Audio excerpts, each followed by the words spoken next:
Hey, everybody. Welcome to Act 3 on CHLY 101.7 FM. I am Kathy Holmes, delighted to be your host each and every week on Mondays at 1 o'clock. So thanks again for tuning in. It is the holiday season, and what better way to celebrate the holiday season than spending it with a good friend? And so today on the program is not only one of my favorite people on the planet, she's also the girl about town. This woman knows everybody as she operates and is the editor, executive, poopah of the Nanaimo and Voyager magazines. And I'm so glad to be her friend. Welcome to the program, Judy Stephan. Hey, Judy, how are you, my friend? I'm great. Thanks, Kathy. How are you? I'm great. I know I just called you the grand poopah, but I think that you really are the grand poopah. Like you've lived here for a relatively short time as it goes on Vancouver Island, as many people have been here forever. But you have been here for around 10 or 12 years, right? Same as I have. 13, yeah. 13 years, and you immigrated from South Africa, right? That's correct. Why don't you tell people a little bit, for those who don't know the Grand Poopah, how fabulous you really are? Tell us about your journey here. So I moved from South Africa in 2009. We bought Nanaimo and Voyager magazine as part of the immigration because we immigrated on the BC provincial nomination program and we had to buy a business. And so we bought the magazine. And usually people who immigrate that way buy a business, and then a couple of years later, they do what they really want to do. But Sure. I fell in love with this, and I think it's grown from strength to strength over the years, and I'm still doing it today. Well, I have enjoyed the magazine for 10 years now, or almost 10 years. This is the 10th year that I've been writing for the magazine under a byline that used to be called Tudor Talks and is now Savvy Senior. And I've been delighted by the changes that I've seen in the magazine that have sort of reflected the times that we've gone through. And particularly over the last couple of years, we had COVID. And so there was some concerns about whether or not media publications would survive, as many businesses had challenges. What was your experience during that time? Well, it hit me quite badly in March 2020 when suddenly my April issue lost 8 pages, and then the subsequent issue, May, lost another 8 pages. So over 2 months, I lost 16 pages of events. A lot of event companies advertise with me, theaters and like the symphony and dance organizations, etc. And suddenly they were closed down. So they obviously pulled their advertising. And so I had to reinvent the magazine a little bit over COVID. And so what we did is we, first of all, stopped doing 2 separate magazines, the Nanaimo and the Voyager. We joined them together for the next 2 years. And then we've now this year separated them again to having 2 different covers and different cover stories, etc. During the COVID time, we also revamped our website. Yes. We've now got a fabulous, 2 fabulous new pages on our website. So the website has an events page. One of the events magazines closed during COVID. And so I felt there was a need to have some sort of hub where you could put all your events on. It's free. If you go onto the website, which is nanaimomagazine.ca, you click on local events and you can actually submit the events there for free. So that's the one page, and it's constantly being updated. And then the other page is Love Where You Live. So I'm a firm believer that the magazine is not a political magazine or doesn't comment on all the evils in society. So what we do is we comment on all the positive stuff. So you won't find anything negative in the magazine. And we have this particular page on the website where we take articles that have been in that particular issue from that month, and we put them on Love Where You Live, articles about the island, about feel-good stories, etc. And so those are the 2 new aspects to the website. So that was the website that we updated. We've obviously gone quite big on social media. So we are always all over Facebook. Absolutely. And Instagram. I sort of forget about Twitter, but I try and get on there occasionally. And LinkedIn. And we try and share all our customers' stories and promotions, etc., on our social media as well. So that's sort of how we cope with COVID, and we survived, right? And be bigger and better than we were before. Excuse me. What I actually really noticed a lot during that period of time was how many businesses came together. You know how at one point, there was a lot of concern. Nobody knew what was going to happen next. We always saw was boards on windows, and things were just not the way they are. And while COVID has not fully left us, we're certainly in a much better position that we have been in a long time. What I know for sure is that people love listening or watching or reading something that is inspiring. Do you have a favorite part of the magazine for you? Like, no, I'm not talking about necessarily the stories or whatever, but for the inspiration for the magazine itself. How does that come to you? I work in themes normally. Yeah. So at the moment we have a seniors theme on. We have an adventure on our island theme later on, and I try and get my inspiration sort of according to those themes. But the favorite part that I like is, besides the lines to make you smile, which is changed to lines to make you groan because of a customer's complaint that the jokes were very lame. I like to write my Just Judy, which is my editorial, because it just is inspiring. Anything that I see in the community that inspires me or touches my heart, then I just write about it. It's like a free space where I can do what I want in it.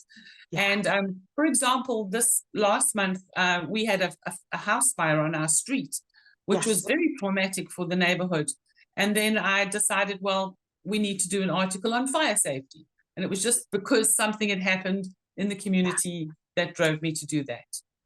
Yeah, and I think that that's an important part of it, is that while we try to find in all of the community, most people that live in Nanaimo and on Vancouver Island and the Sunshine Coast, for the most part, we live a gentle and loving lifestyle. I know that sounds very esoterical, but most people really do. So when tragedy hits, it's nice to acknowledge that there is, that the learning from that could actually be a benefit to members of our community. So Just Judy is that forum for that to happen, where you're sharing that knowledge.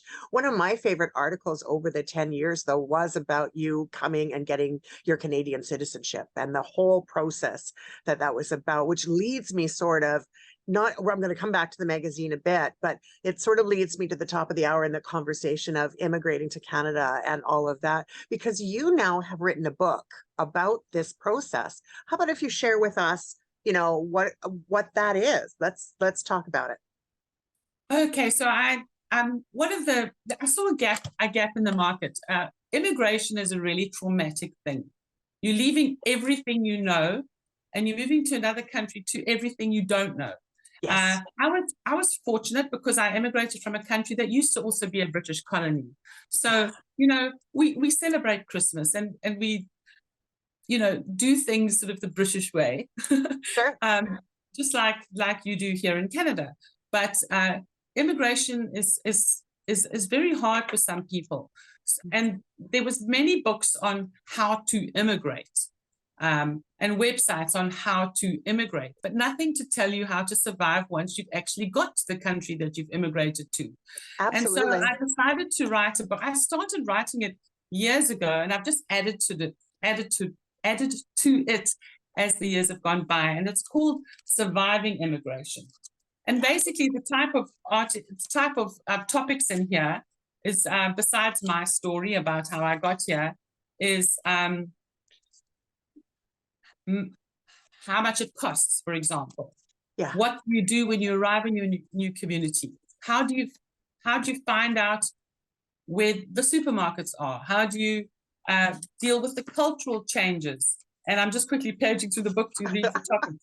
How to make friends. I mean, friends, especially we immigrated quite late in life. I was in my 40s when I immigrated, and I had a big group of friends in South Africa. And I came to Canada and I knew nobody.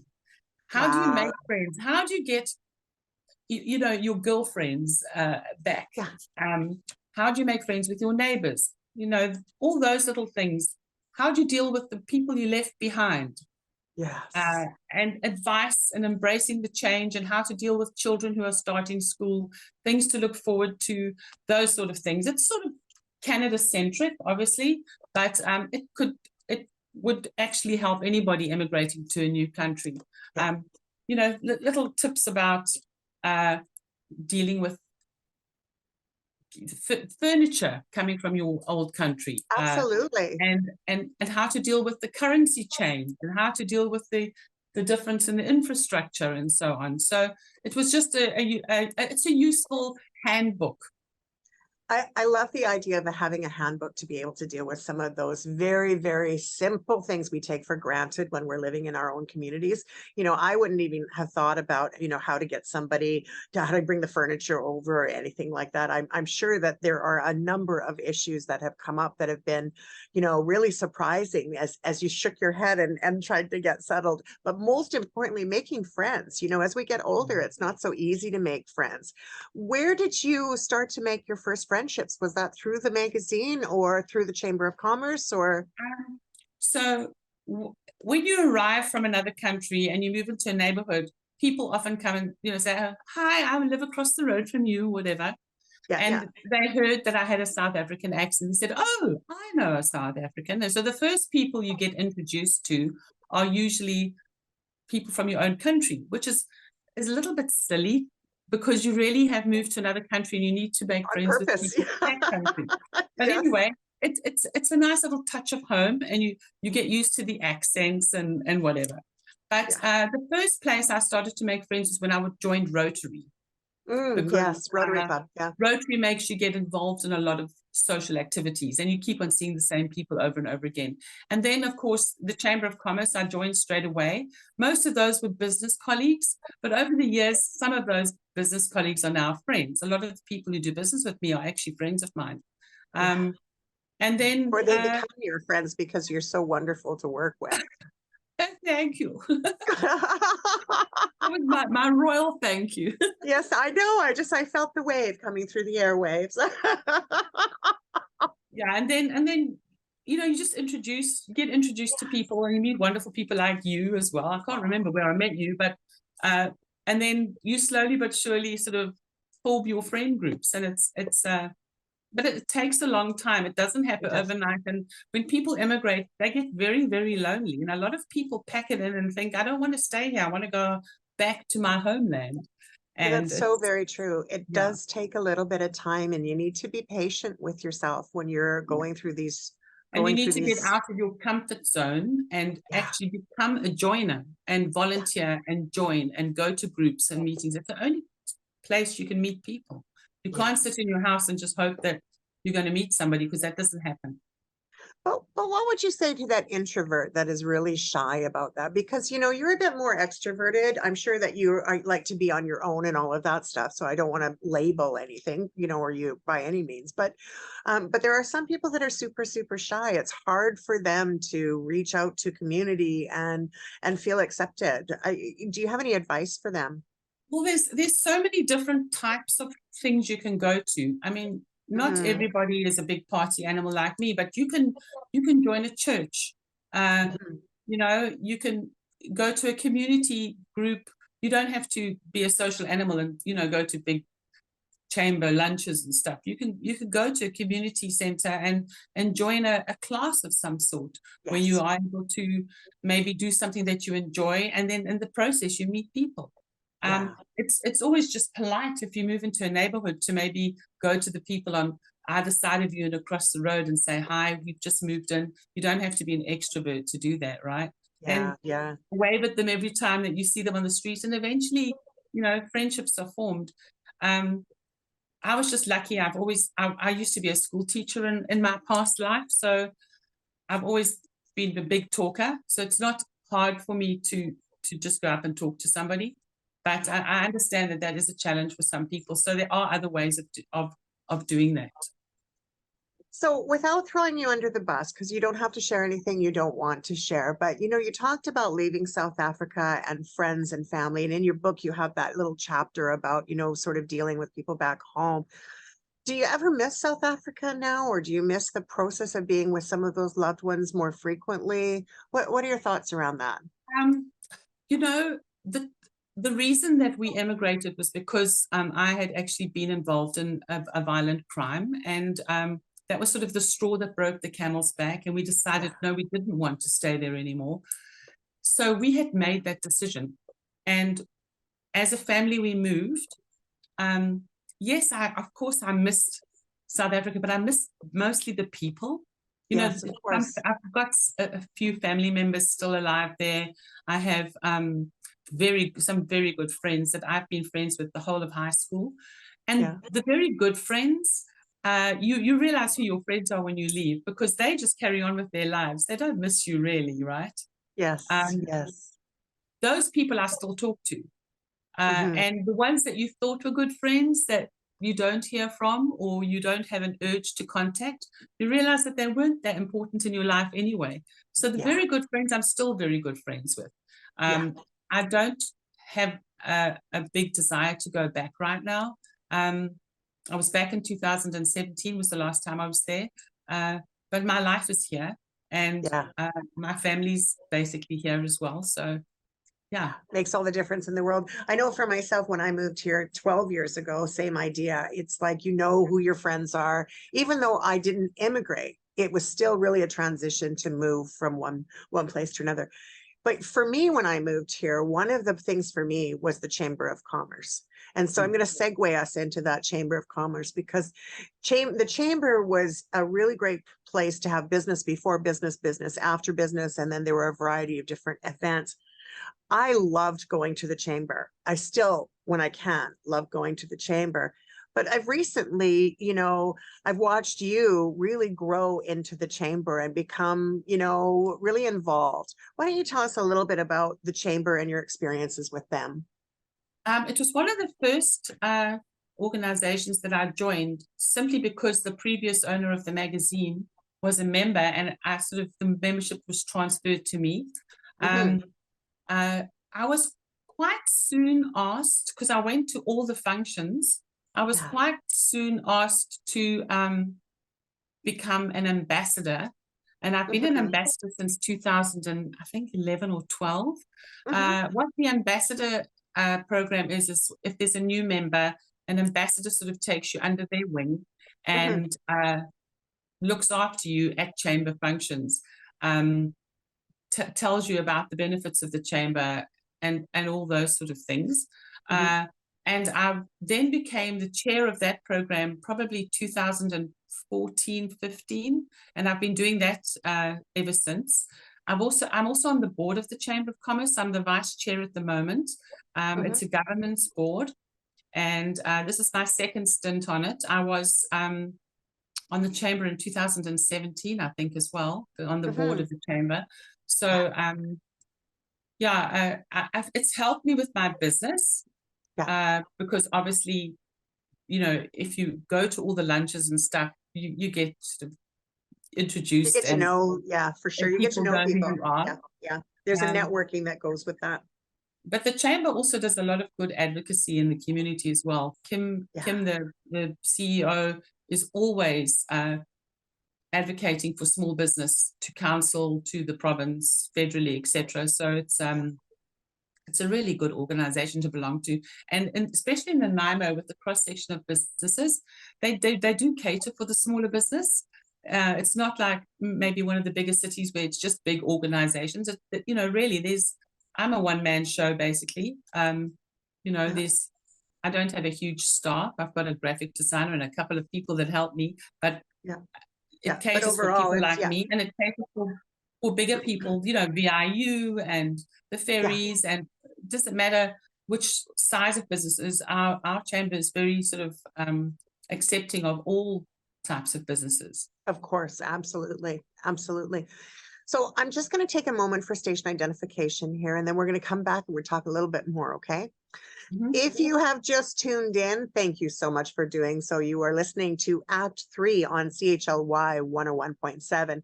Hey, don't forget that the reason why we're on the air right now is because of your donations. We're still in the fundraising mode, so by all means, if you're interested in supporting community radio, we need your help. For just, even $5 a month can make the difference to keep the radio shows on air. And we really appreciate the contributions from our community to bring you programming that you enjoy every single day. So thank you so much for tuning in to CHLY 101.7. And thanks for tuning in to Act 3. I also want to invite you. 'Tis the season for Christmas. It is the season for holidays. It is the season for giving. My personal favorite place to donate is Salvation Army, but there are a lot of places to donate. If you have parcels or gifts for young children, if you need some support, by all means, you can reach out to a lot of different agencies within community. But one place as well where I really invite you to take some time is to adopt a family through the Volunteer Nanaimo Christmas Angels program. So if you want more information about that, by all means, all you have to do is check out Volunteer Nanaimo, click on to Christmas Angels, and Rita and the team will be happy to talk with you about that. So please make sure this is the season to be jolly, the season to give, and the season to be blessed. Thanks so much for tuning in again. On the program with me today, I have a dear friend, a wonderful colleague, an amazing gift to our community. Judy Stephan is in the booth, and she is with Nanaimo and Voyager magazine. So Judy, I obviously have a love for this magazine, and so does the community, because you have become an award-winning feature to our, businesses, to our community. How did it feel to win your first award here in Nanaimo?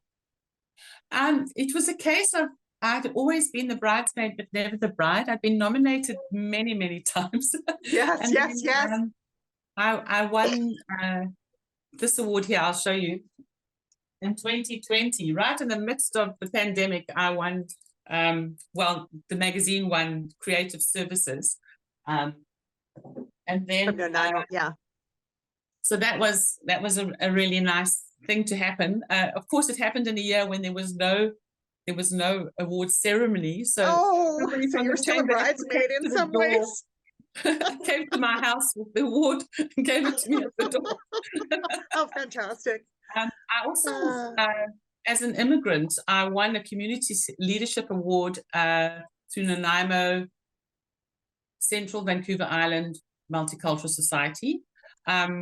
That was in 2019, I think, for community leadership. And that was also really nice because it's sort of, I felt appreciated as a newcomer, even though I'd been here already for 10 years, right? But that was really nice. But I've had several nominations through the Chamber and one through the British Columbia. There was a British Columbia Multicultural Award in 2015 that somebody, I don't know who, nominated me for, and we went over to Vancouver, and it was a really nice time as well. Well, congratulations. You're probably the most deserving, excuse me, that I can think of in community. I know how active that you are in just giving time and giving support, and all the major events that are going on, you seem to be there because they show up in the magazine. So how do you keep such a big social calendar? My goodness. It's easy, really. I use the calendar on my phone, and before the month starts, I've got all my meetings that I have to attend, like board meetings, etc., in there. And then the rest of the stuff, if I can make it, I go. If I can't, I don't. But I try and get to as much as possible. Because we're a community magazine, I try and attend as many community events as possible. And I can't do everything, but I do try. Well, I'm glad that you try. Your magazine actually has got a huge distributorship. What is the distributorship? Can you tell everyone? Yes, sure. So we print about 15,000, and we are also online. So we get quite a varied demographic. The Voyager magazine goes from the Comox Valley down to Victoria.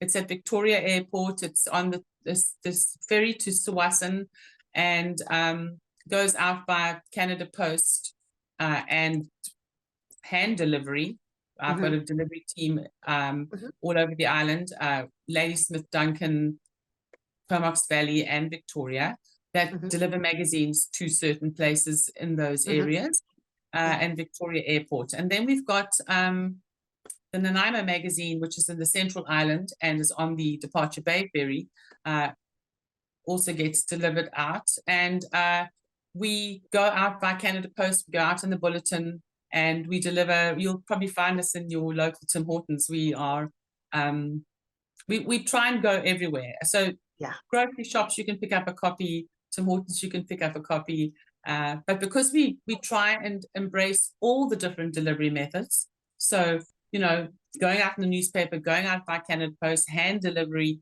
and being online, we seem to reach a lot of people. So if you were to advise somebody on putting together a magazine, you know, what kinds of tips would you give people if they were just wanting to, like, there's a lot of writers around, right, that want to do things. We had on the show a couple of weeks back a lady who is living in Alberta, and she decided to write a number of books, which, by the way, you have also, and I'm going to come back to that in a minute. But like, how, like, did you find the process of putting together a magazine to be challenging in any way? And if so, what was the most challenging and the most success you saw during it? Well, the previous owner stayed with me for 3 months after I bought the magazine. First of all, the first month it was every day, then it was a couple of times a week, then it was really on a consulting basis for the last month, just to try and get me into the process. But a lot of it was self-taught, and the most challenging thing, I think, is the dummy. So you've got, like, you know, we have a 48-page magazine, and I've got this on my screen and on my computer, and I have to now put everything where it should belong on those 48 pages. Right, the planning of the magazine, yeah. And, you know, because it's done manually and because it's me doing it, you know, I'm blonde and all the rest of it, I do make mistakes. And, you know, over the years, I've had to write a couple of apology letters. Like, I'm really sorry, I forgot to put your ad in this month. Oh my. People are really forgiving, and I don't make the mistakes so much anymore. It really is just, you know, trying to just get everything together. And I have a really great graphic designer. Rachel is amazing. And she also often serves as like a little advice. She likes to comment on stuff, and often her comments are really important because she's got a really good eye. And I'll have put stuff on a page, and she'll say, no, that doesn't really go together. I think you need to move that over there. And then it makes sense, right? So it's really nice to have her. She's extraordinary. Absolutely. She's always been with me. I wouldn't know how to survive without her. Yeah, no doubt. She really is quite tremendous, actually. And she's a very, very sweet human as well. So I think that, you know, the mock-up, right, that must be very challenging to sort of make sure that you sort of design it and label and put it all in the right place. But the whole presence of the magazine, what I love about it is that it is all positivity. There isn't, and not to sugarcoat things, it is very positive. Even the advertisements that are put into the magazine are health and well-being type of ads, as well as artistic ads and things from the symphony and so forth. But you know, I always am curious about how you have gone from writing in the magazine, from being a school teacher, writing in the magazine, to writing the immigration book, and then now, well, not now, you've written. I want to bring to the conversation. Is it 13? I'm going from the top of my head. Tell me I'm wrong. I'm sure I am, but 13 romance novels as well. Is that true? It's actually 10 romance novels. 10. Yeah. So how do you come up with your storyline for your 10 romance novels? Oh my goodness. How fabulous is that? Well, I think I'm a little ADD, so I always have been. So my mind never really shuts off. So if I'm watching something on TV, for example, I'm already thinking, now that was a good idea. Maybe if I do this, and this, I can turn that into this story, you know. So my mind's always working like that, connecting dots and whatever. I never really relax. Even when I'm trying to fall asleep at night, I'm giving names to the sheep that I'm counting. so it's it's just who I am. I can't just sit and do nothing. You know, I either have to be playing on a game on my phone, or writing, or thinking about stuff, or taking notes on stuff. So it's really hard for me to actually just relax and do nothing, like just lie on a beach and look at the ocean. I actually can't do that. So my ideas I lost my inspiration for writing romance during COVID. I haven't written a romance novel since then. I've tried to start a few, but during those 2 years, I just couldn't write them. And then I wrote the immigration book, but I have got some ideas filtering through again. And I think I probably will write another couple in the next couple of years. Yeah. How do people get those books? Same thing? Do they like those are your website or actually available on Amazon? They are digital books, so they can be downloaded off Amazon under the name of Judy Stephan. So you know what? I didn't actually, at the station identification piece, I forgot to tell people to go get a piece of paper and a pen, which I usually do.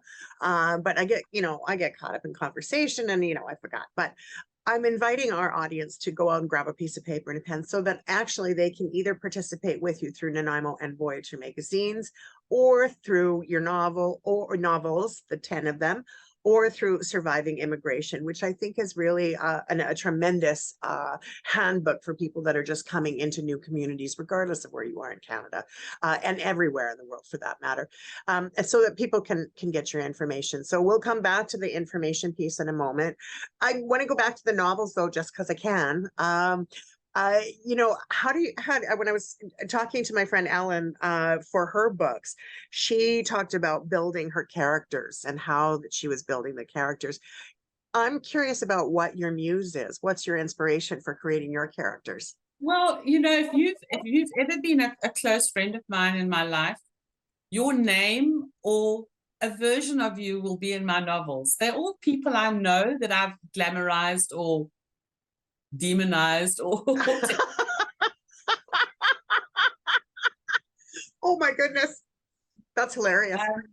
I love people with unusual names. If you've got a very beautiful sort of ethereal name or whatever, I've already taken that name and put it in my one of the little boxes in my head, and it'll come up in a future novel. And if I go to a beautiful place, I think, oh, this will be a good, and it's all in here. It's just in no real order. That's the only thing. Well, and my friend was also talking about that she has a hard time sitting down and focusing to do the writing process. Did you find the same thing in your writing journey? If I have an idea in my head and I'm busy doing something and I'm passionate about it, I'll find the time to do it. I wrote one of my novels that I wrote in 2016. I wrote in 2 months. So it can be done. It just depends how inspired I am and what's going on in my life.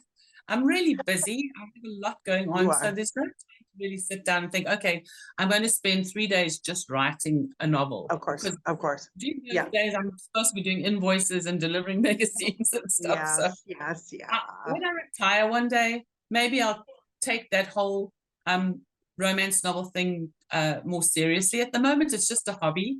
And, But it's fun that I have to be careful around you now that I know that your characters are for people that you know. Yeah. And it makes me want to read some of the other ones, the ones I haven't read yet, and go, who is that? Because we do have quite a large circle of friends in Nanaimo, and so it'd be interesting to. Sorry, guys, and for the Nanaimoites that are listening to this, my apologies for throwing this out there. But watch out, Judy's there. She might write about you in one of her stories for sure.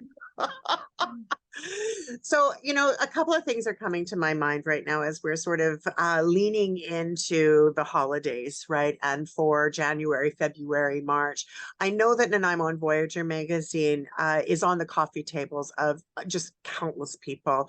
As a former community program coordinator, I would go into people's homes and see the magazine on lots of people's tables, right? And so I'm curious about, for advertisers, what would you like advertisers to know about your magazine besides the fact that it's super affordable?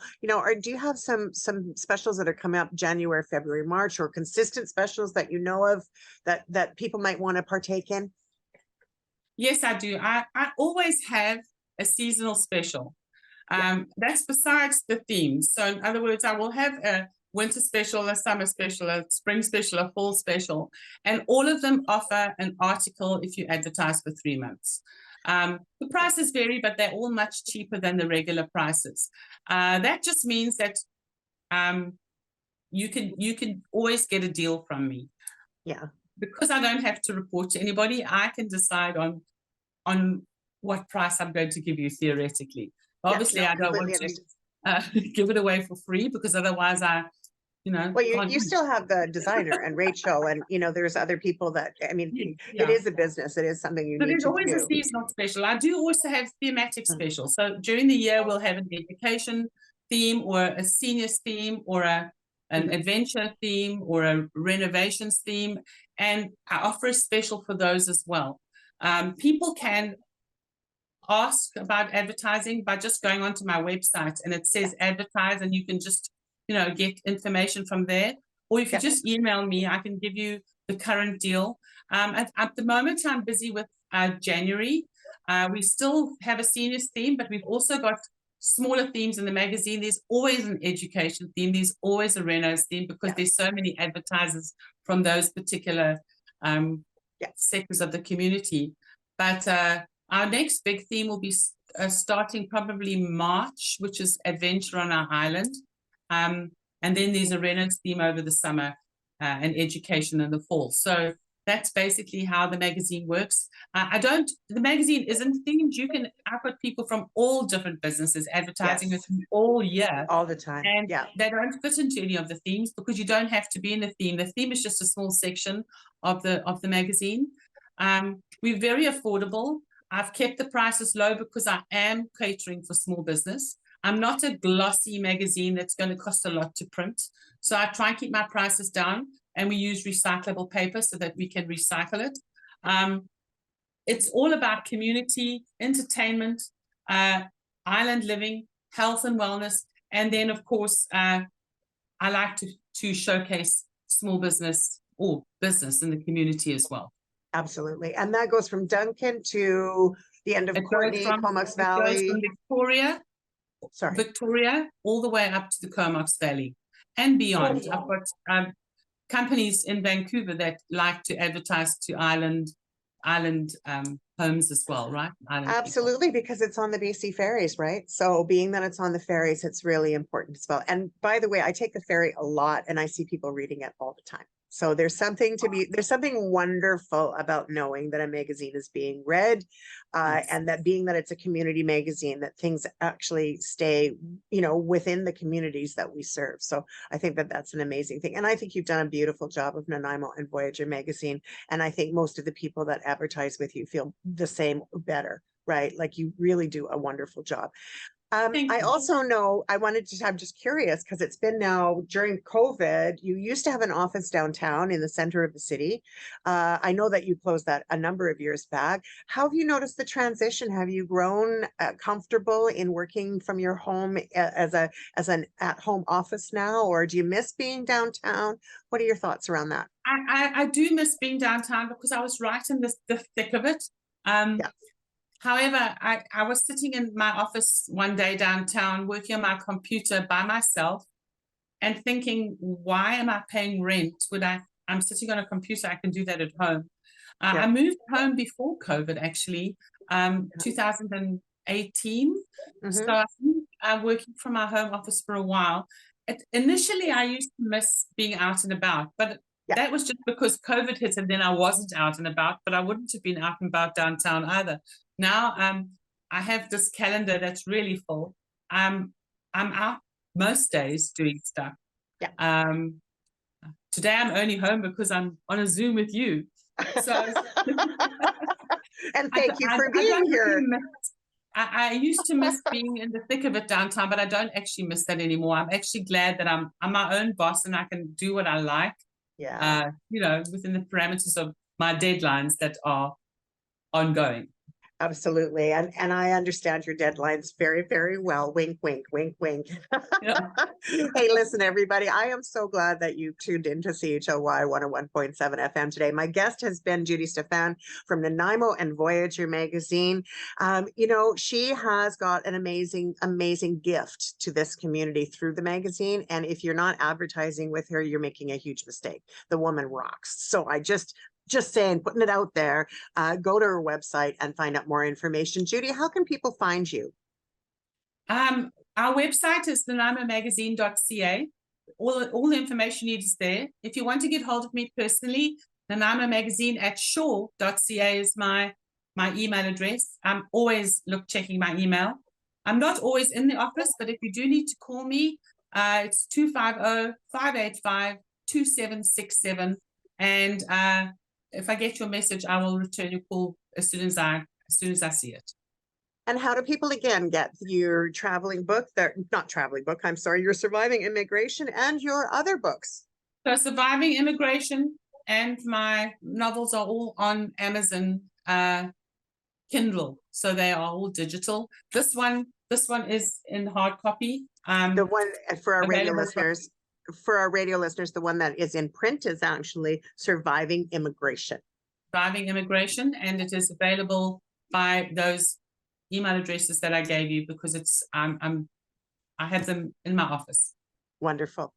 So Judy, we're coming to the end of my program, and it's always my favorite part of the show. It's when we sort of talk about the life lessons. If we could give a little wisdom to our community regarding the things that you've experienced in your time here and in your work life and all of that, what might that wisdom look like for you? Enjoy every day to the fullest. You don't know what tomorrow holds. Yeah. So true. Yeah, that's a very good piece of wisdom.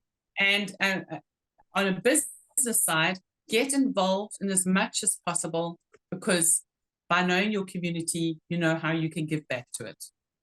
Absolutely. And you've certainly given back to the community, and congratulations on all of your awards. Congratulations as well for, everything good that's coming to you in 2023. I'm going to preempt that by saying you deserve every bit of luck and good fortune that this community can offer you, and the world for that matter. It's always a pleasure to talk with you. And I'm super glad that you're my friend. So thanks for being here today. Thank you so much, Kathy.